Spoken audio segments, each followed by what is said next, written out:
バート・プラントは曲作りも。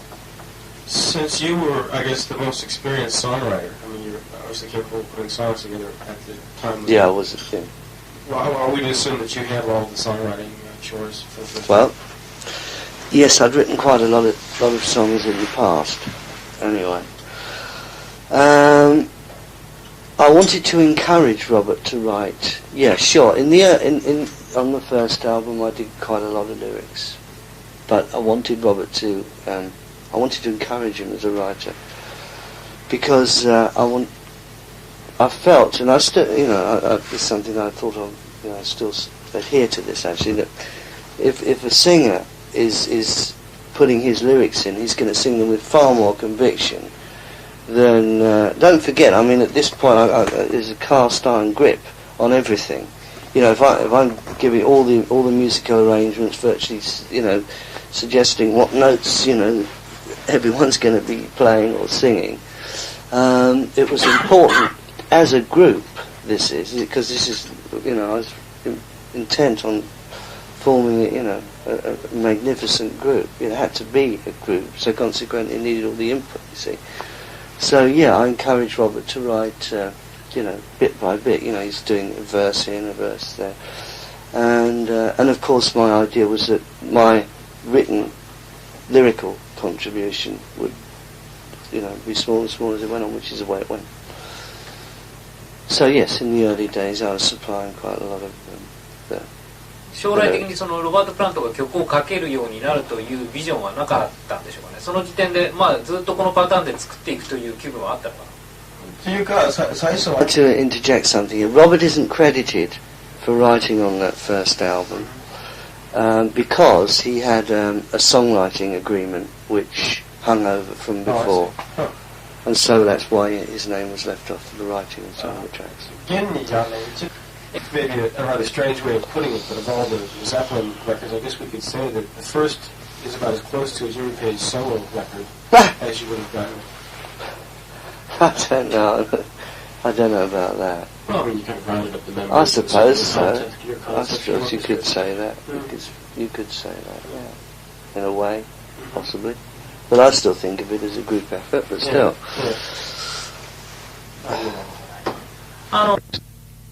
Had you anticipated that? No, not really. No, not really. No, not the way that it did. Yeah. Because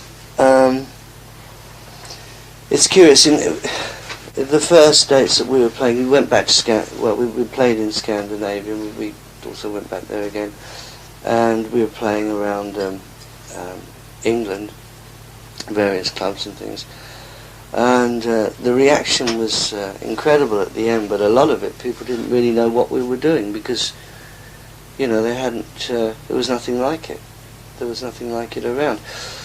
But by the time we got to America, purely because of the input that there had been for me in the Yardbirds, they were very, very keen to hear what I was up to, what I've been up to. So obviously they were very keen to come and hear what we were doing, and that's where it really took off. Because to begin with, over there, we were supporting the Vanilla Fudge, and we weren't even billed. But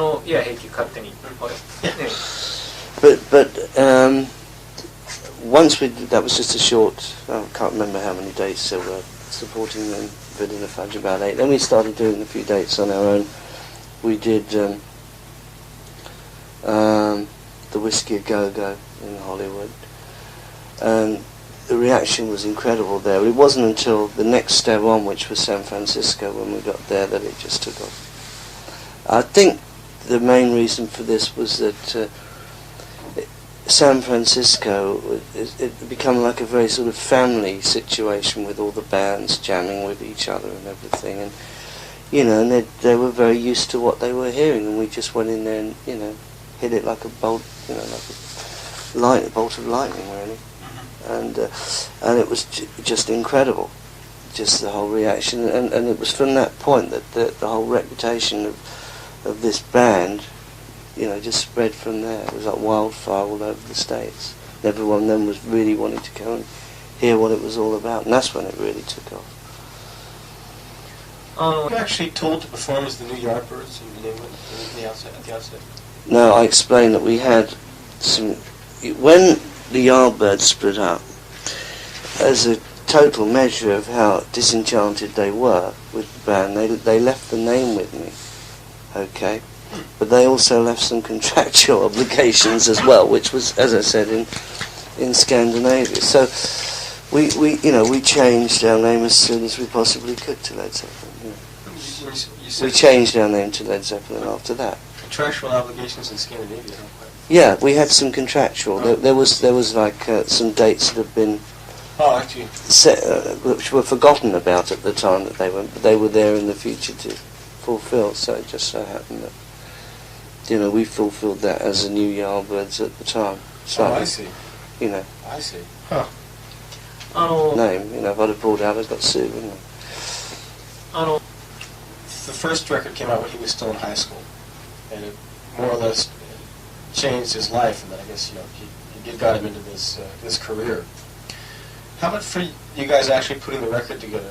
Were you actually conscious of the fact that you were sort of changing rock history at the time, and you were doing more than just throwing your hat into the ring? You were actually... No, I knew. As I said, I explained exactly what, from the previous question, exactly what I wanted to do, and what I wanted to showcase on this first album. So I knew that it hadn't been done before.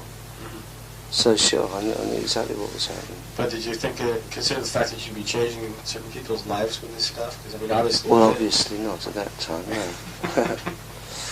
Yeah.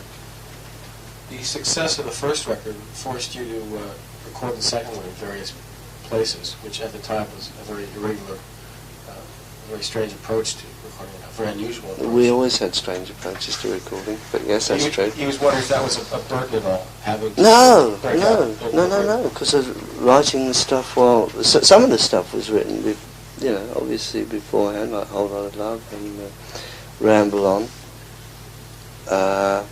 No, sorry, What Is and What Should Never Be.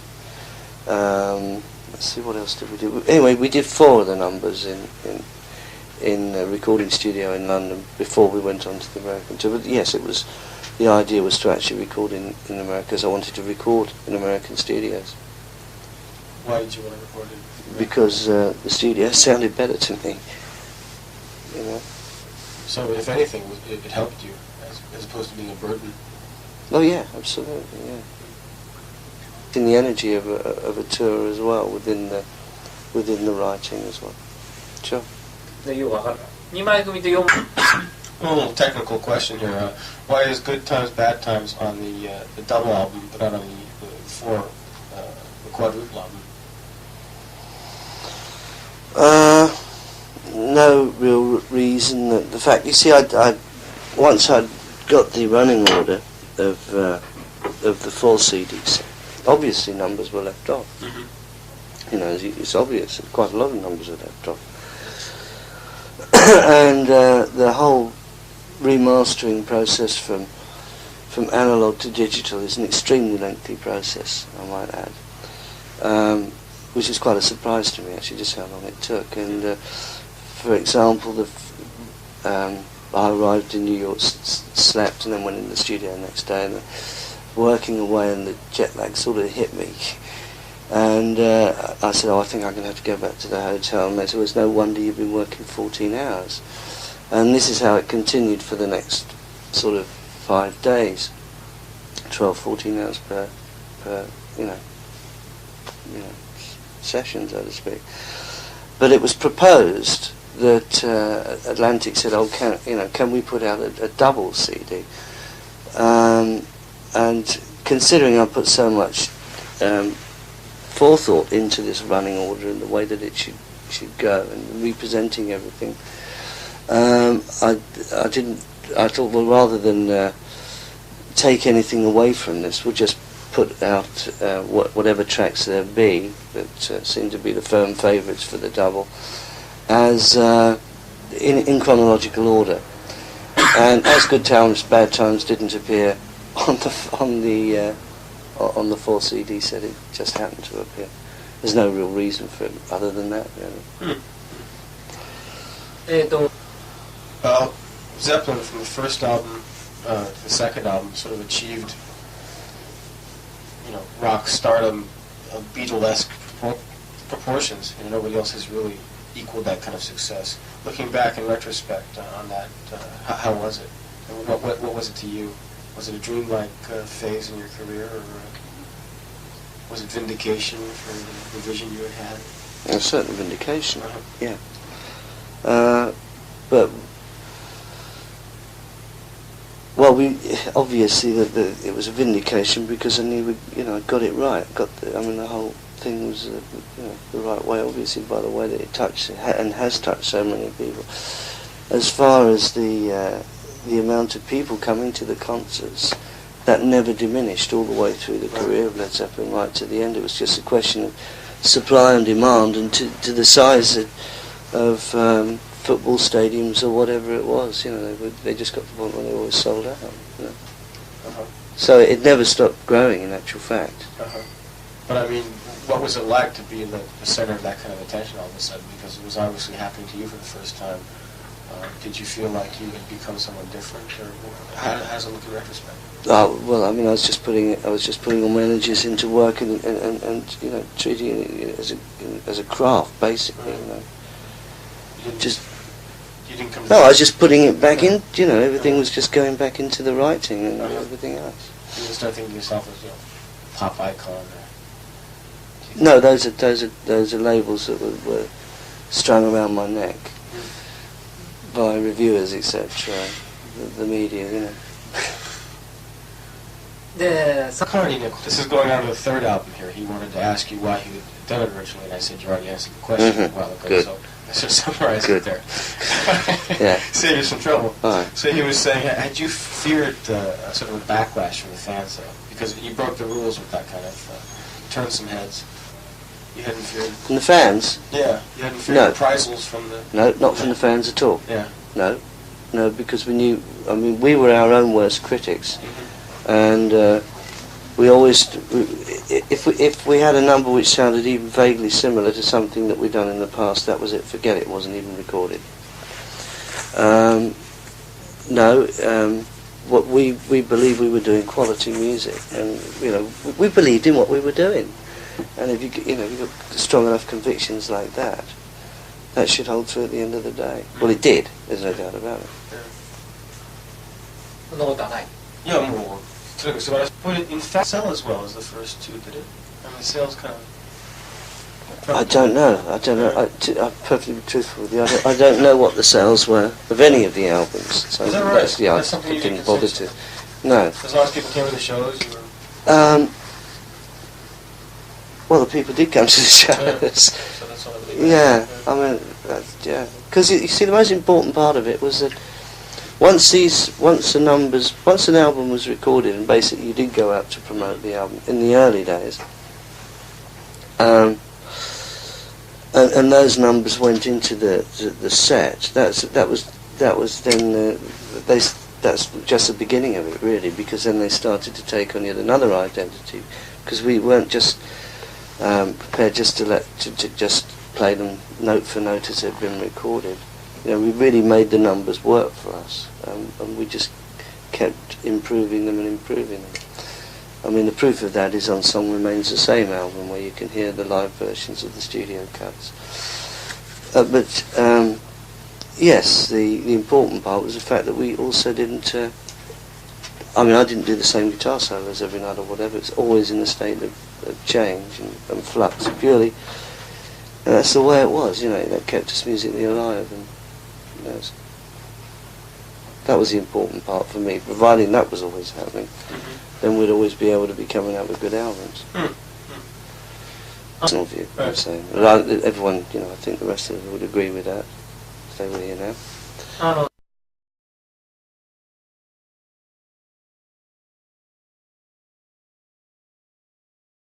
A songwriting agreement which hung over from before. And so that's why his name was left off the writing of some of the tracks.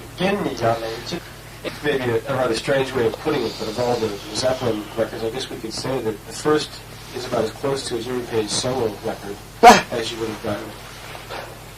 I don't know. I don't know about that. Well, I mean, you kind of rounded up the members. I suppose so. Your I concept, suppose you could say that. Yeah. You could say written lyrical contribution would, be smaller and smaller as it went on, which is the way it went. So yes, in the early days I was supplying quite a lot of 将来的にそのロバート・プラントが曲を書けるようになるというビジョンはなかったんでしょうかね。その時点で、ずっとこのパターンで作っていくという気分はあったのかな。というか、最初は To interject something here, Robert isn't credited for writing on that first album because he had, but I wanted Robert to, I wanted to encourage him as a writer because I felt, and I still, it's something I thought of, I still adhere to this actually, that if a singer is putting his lyrics in, he's going to sing them with far more conviction. Then don't forget, I mean, at this point, there's a cast iron grip on everything. If I'm giving all the musical arrangements, virtually, Since you were, I guess, the most experienced songwriter, I mean, you're obviously capable of putting songs together at the time. Yeah, I was. Yeah. Well, are we to assume that you have all the songwriting chores for the first? Well, yes, I'd written quite a lot of songs in the past. Anyway. I wanted to encourage Robert to write. Yeah, sure. On the first album, I did quite a lot of lyrics, suggesting what notes everyone's going to be playing or singing. It was important as a group. This is because I was intent on forming a magnificent group. It had to be a group, so consequently, it needed all the input. You see. So yeah, I encouraged Robert to write, bit by bit. He's doing a verse here and a verse there, and of course my idea was that my